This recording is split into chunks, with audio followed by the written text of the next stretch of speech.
जरा मुरायला मी 5 मिनटासाठी बाजूला ठेवलं. मग त्यानंतर मी बाकीची तयारी करून घेतली. तर त्याच्यामध्ये मी काय केलं, ब्रेड घेतलं आणि ते तव्यावरती असं कडक होण्यासारखं असं भाजलं, कडक होईस्तोपर्यंत. मग ते कडक झाल्यानंतर मग त्याचा चुरा करून घेतला.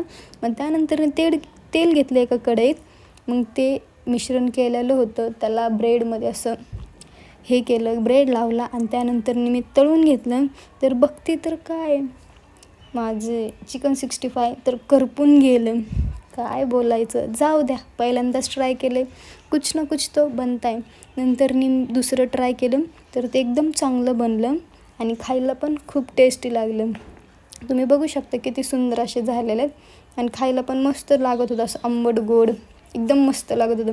त्यानंतर मम्मीला दिलं कसं आहे ट्राय करायला. तर मम्मी म्हणली खूप छान आहे. तर व्हिडिओ आवडला असेल तर नक्की लाईक करा, शेअर करा. बाय.